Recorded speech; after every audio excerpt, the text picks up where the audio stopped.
I'm Jordan Belfort, and this is Sales School.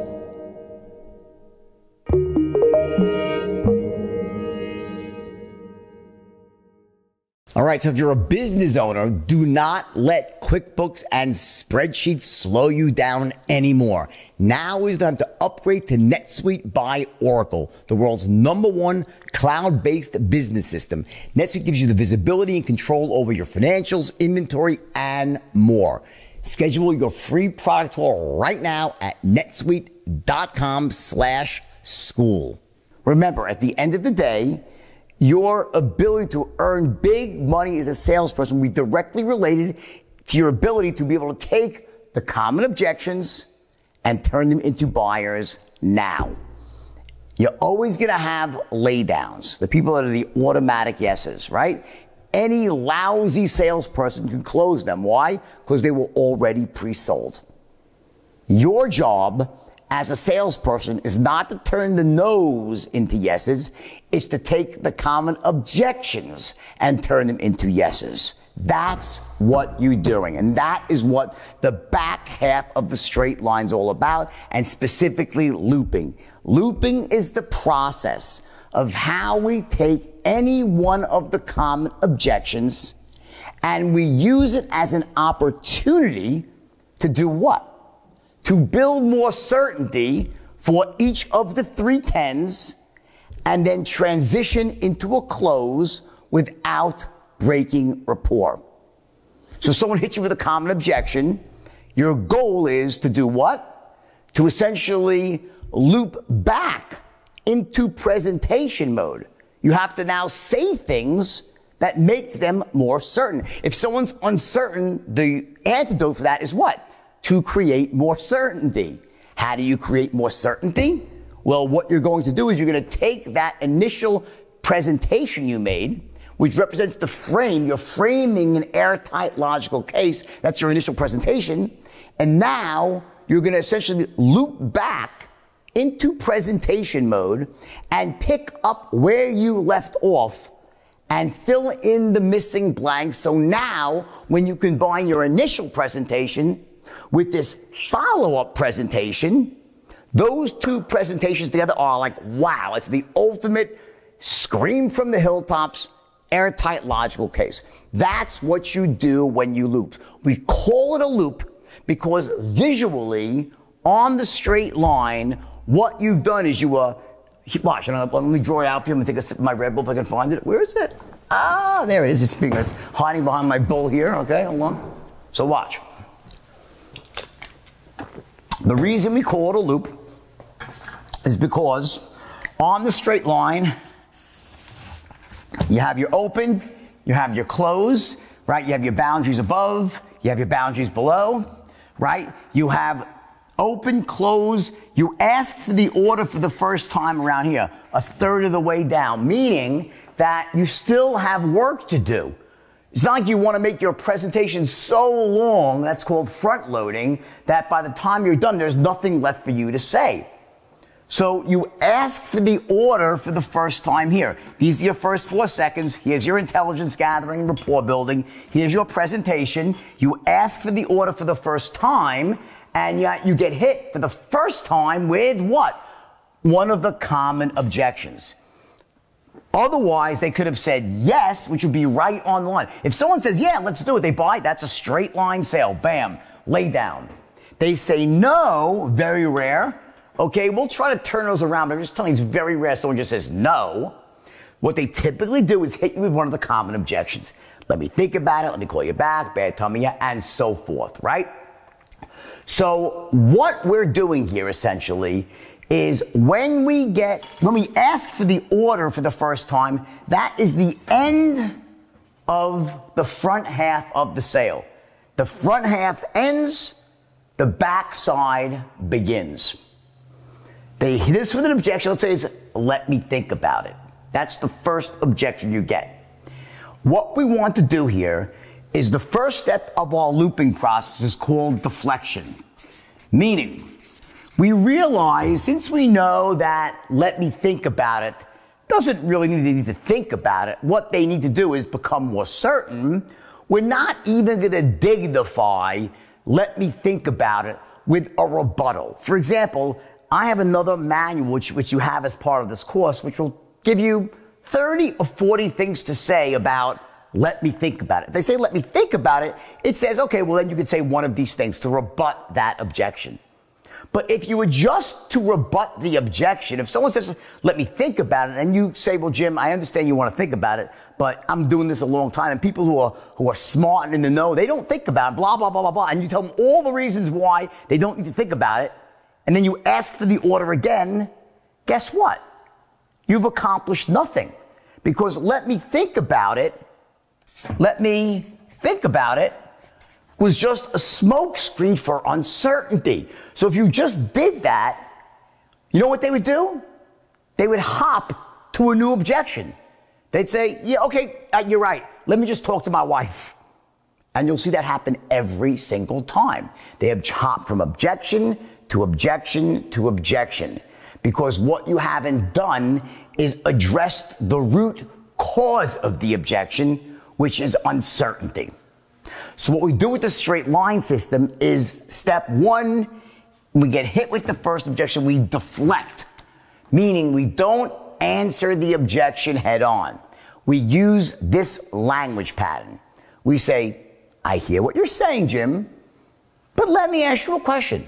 Does the idea make sense to you? Do you like the idea? You hear that?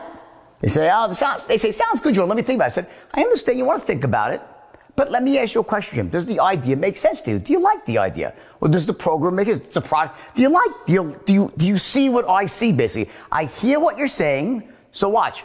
I hear what you're saying. We're not breaking rapport. I understand. I got it, Jim. I hear what you're saying. So yes, we're on the same page still. But let me ask you a question. Almost hypothetically speaking, money aside, does the program, does the idea make sense to you? Do you like the idea? That's deflecting the objection. So what would someone say? If you use that money aside hypothetical tonality, they'll say, yeah, it sounds pretty good. That's the typical response you'll get. Or they might say, yeah, it sounds really good. They're a bit more certain. Maybe I say, yeah, it sounds okay. They're less certain.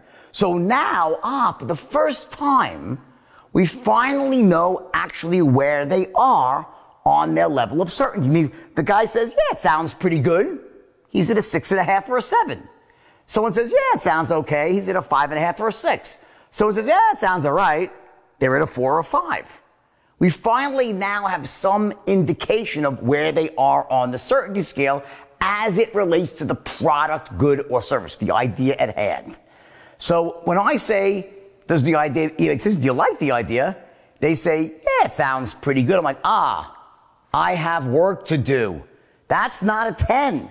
Now, if they said, oh yeah, Jordan, it's amazing, I say, exactly. It really is an amazing idea. If they said that, I'm pretty far along on the first 10.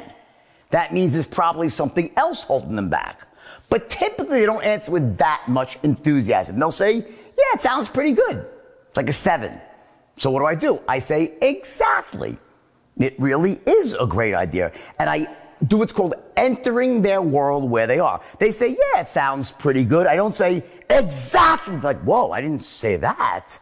Like, if you come on too strong there, they'll be like, whoa, like, I don't think he heard me. I said, yeah, it was decent. I didn't say, if I say, yeah, it sounds like a great idea, I'd say exactly. Then I can come on strong. But if the prospect was like, yeah, it sounds pretty good, I say exactly. So if they come in at a 7, I'll come in at a 7.1.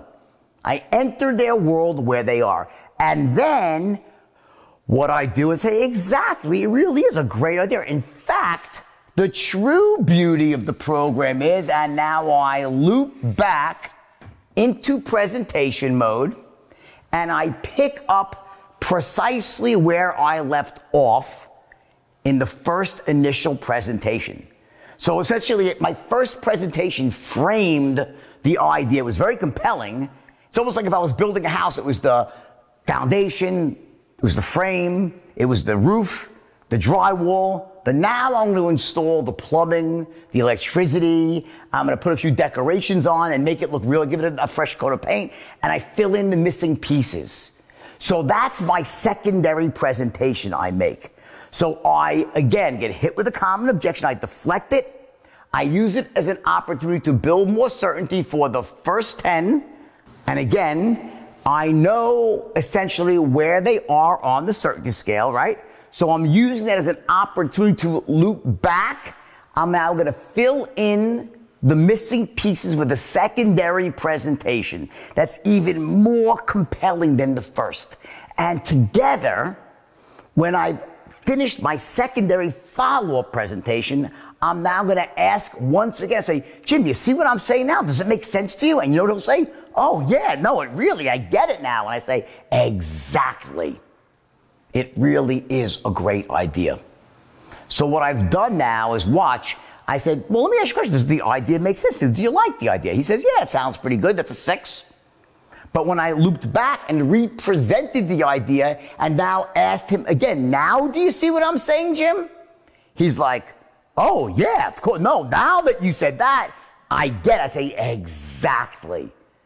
It really is a phenomenal idea. And bam, just like that, I've moved him from a 6 to about a 9 on the certainty scale. That's the purpose of that pattern. And I'm now in the middle of what's called my first loop. And remember, a loop is using an objection to build certainty for all 3 of the free 10s. Now, so far, I've only touched on the first 10, the product. I still have to speak about myself and the company that stands behind it. I mean, myself, the salesperson, and the company that stands behind the product. Now, one more point here before I actually tell you how to do that. I want to also layer on a very important thing called pace lead. When I am answering that objection and beginning my loop, I say, yeah, exactly. It really is a great idea. I've entered their world where they are. So now watch my tone of voice. I'm going to make up funny words. I'm going to use real words. I say, exactly, it really is a great idea. In fact, the true beauty is it also has ABC going on. And it also has DEF too. And when you take ABC and DEF, it really together is an incredible situation. In fact, when you take all 3 of those things together, now what just happened? I entered their world where they are, and then I paced them, meaning I spoke in the same level of certainty as them, and then I continue to speak in the same level of certainty as them, and then slowly I ratchet up my own certainty. And I start speaking more and more certain. So in that pattern I'm doing, I say exactly. In fact, the true beauty is it also has ABC, and it says DEF. And then you take DEF and ABC together. Well, Jim, guess what? You take those 4 and I start wrapping up my own certainty. When I'm ending that pattern, I say, now, Jim, you see what I'm saying here? Does it make sense to you? And he's like, oh, yeah, it really does. I say, exactly. And now I use my tonality to move him emotionally, or her emotionally. My words moved him or her logically. So now in one swoop, that one pattern, I move them logically and emotionally to much higher levels of certainty for the first 10. That's what happened with that pattern. Now, what I'm not going to do at this point is I'm not going to ask for the order yet. I still have more work to do. Because remember, there are 3 10s that need to be moved up on the certainty scale, not 1.